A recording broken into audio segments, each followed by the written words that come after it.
Welcome back for another video. In this one we'll be looking at how the team's shaping up for Gameweek 21. It's a mid-Gameweek upload because we've got the double Gameweek which doesn't conclude until Man City vs Tottenham on Thursday. If you missed the Gameweek 21 players to buy video, that'll be on screen at the end to watch after. So starting with a recap of how the team's doing and some talking points from Gameweek 20. As it stands, 49 points with 8 to play still. Most of the team to play their second fixture still: Ederson, Shaw, Doherty, De Bruyne, Rashford, Haaland, Martial and Kane. Not for the first time since the restart, the wrong goalkeeper picked to start. With Kepa's 10 points single Gameweek on the bench, and at the time of recording Ederson's 1-pointer. Last Gameweek it was the reverse, with Ederson's 8 points from the bench and Kepa's double Gameweek. This is one of those situations with an unfortunate outcome, but you have to back the double Gameweek, which always carries the much higher clean sheet potential with 2 games versus 1. If you were one of those, don't beat yourself up too much. There's been a lot of talk about never rotating goalkeepers, which is a reasonable tactic normally, but in this case Chelsea and Man City had 3 double Gameweeks between them, so it was worth a try. And the Gameweek isn't over yet, plus there's double Gameweek 23 to come. Saka made way for Ødegaard last Gameweek to free up the money to bring in Kane, which just about came off with Ødegaard scoring 9 and Saka scoring 6. It's over to Kane now for the second of the double. And likewise over to Haaland, who blanked as triple captain in the first game. We need a good game against Tottenham from him. If you're watching this after the Gameweek's wrapped up, then hopefully he's already delivered by now. So let's have a look at how the team's shaping up for Gameweek 21. And if you'd like to follow my FPL videos this season, hit subscribe. In goal, Ederson faces Wolves, and if you caught the players to buy video, he tops the goalkeeper projections this week. Somewhat of a luxury transfer, but if you need a goalkeeper, he is the standout at the moment. A great fixture this week and a double Gameweek 23. Plus Man City won't blank in Gameweek 25 after being knocked out of the League Cup. They're away to Bournemouth that game week. The back three is Gabriel, Trippier and Doherty. Arsenal have around a 30% chance of a clean sheet this week. 2 informed sides up against one another and both in the title race. Can't wait for this one. Looking at Arsenal's fixtures, the only tough one on the horizon after Man United is Man City, but that comes part of double Gameweek 23. So in my view, you need to be tripled up with Arsenal assets, but it is a transfer you can probably afford to wait a week or 2 on. The ideal combination could be a defender and then 2 from Ødegaard, Martinelli, Saka and Nketiah. Arsenal have 3 of the top 5 scoring defenders this season and 3 of the top 5 midfielders this season. Trippier could be on course for a record-breaking season for a defender, 133 points at the halfway mark. It's unrealistic to expect a 266 point season, but who knows how far he goes. If you haven't seen the video on the all-time FPL Dream Team, I'll put it on screen at the end to watch after. It's a team of the 11 players who've had the highest scoring seasons ever by position. Trippier can even afford to slow down somewhat to beat Robertson's record 213 points. Doherty came into the team last Gameweek for his double Gameweek and also to start him this Gameweek as a bet against Shaw owners who will likely be in many starting 11s.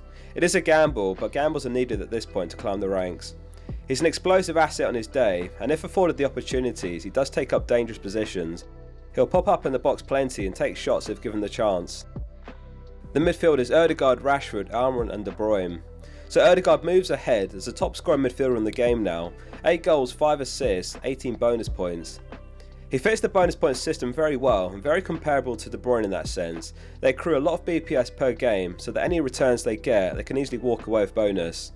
This season De Bruyne has 414 BPS, which is the most among midfielders, Ødegaard 4 behind on 410. It's Ødegaard who sits with the more actual bonus points over the season though, with 18. If you want a bonus points rabbit hole to go down, look up baseline BPS. He's got goal threat, assist threat and he's on set pieces, and a decision to make on the third Arsenal asset as the plan is to triple up soon. So Rashford is up against Gabriel, which isn't ideal. This happens at various points throughout the season and sometimes unavoidable that your attackers play a defender.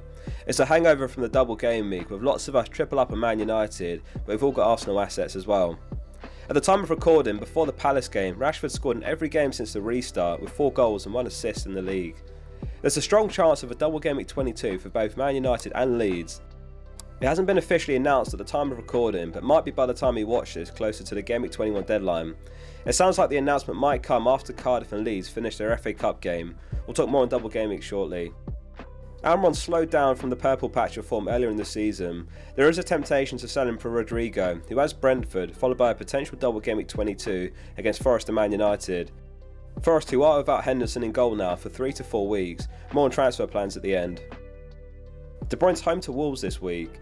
It's unusual how much Man City have dropped off since the World Cup break. They look completely unstoppable from Gameweek 1 to Gameweek 16. In fact, De Bruyne hadn't blanked for more than one start in a row. But then after the restart, 3 blanks in a row in our team. He finally ended the streak with an assist against Man United, and he's an easy hold for double Gameweek 23, after which points decisions to make on whether to stick with the freemium or shift the money around. He reportedly wasn't in training on Tuesday, which is one thing to keep an eye on. Considering the value packed in the likes of Odegaard, Martinelli and Rashford etc, the freemium does look viable at the moment. And also add to that the lack of value from the premium defenders compared to usual, the likes of Trent, Robertson, James and Cancelo. The front three is Kane, Martial and Haaland. Since the restart, Fulham's defence has improved. They're rock bottom over the season for expected goals conceded, but in the small sample size since the restart, they rank mid-table. However, they have conceded 10 big chances at a rate of every 49 minutes, and if Kane finds a couple at his feet, he could be on the score sheet more than once. Martial's proven to be a headache, unsurprisingly.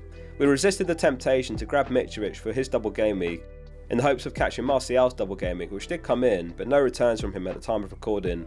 He was withdrawn at half-time last game too. It could have just been to manage his minutes more than anything, as he's reportedly carrying a groin injury. If he is out, then Nketiah is a standout replacement. Among all players, only Haaland has a higher non-penalty expected goals since the restart with 2.76 xg. Over that run, Nketiah has taken 12 shots in the box and registered 4 big chances. With his double Gameweek 23 on the horizon, it's an easy switch if Martial becomes a doubt for the next couple of game weeks. Haaland gets the armband. You can definitely make the case for someone like Kane instead this game week. Let's see how the second of Man City's double game week goes first. Kane's certainly the upside pick, with his captaincy expected to be well below Haaland's. Despite Man City slowing down recently, this is a great fixture in my eyes, so Haaland captain. On the bench it's Kepa, Shaw, Andreas and Patterson. We've got a couple of concerns in the starting 11 to monitor, namely Martial and De Bruyne. If Shaw does need to sub on, it's not the end of the world. Transfer plans will be dictated by injury news. However, with the potential double Gameweek 22, plus the locked in double Gameweek 23, it's clear that transfers need to be aimed at those 2 weeks. If Martial is out or a major doubt, then he'll make way for Nketiah. If De Bruyne is out, then we'll hold regardless because of his double Gameweek 23. At the time of recording, there's not much to suggest De Bruyne's out. He missed 1 training session. So in a nutshell, if Martial's fine, then the plan is to roll the transfer. It does become tricky if both he and De Bruyne are a doubt for Gameweek 21, as we want them both for Gameweek 22 and 23. That would probably result in starting both Andreas and Shaw and taking it on the chin, as we have done all season. If you're able to, then I strongly recommend rolling the transfer this game week. After double Gameweek 20, it feels a bit like a calm before the storm, Gameweek 21, which is sandwiched between potential back-to-back double game weeks after this one. Let me know how you got on in Gameweek 20 and your Gameweek 21 plans. I read all your comments. There's more FPL content on screen now if you're interested. Thanks for watching and see you soon for the next one.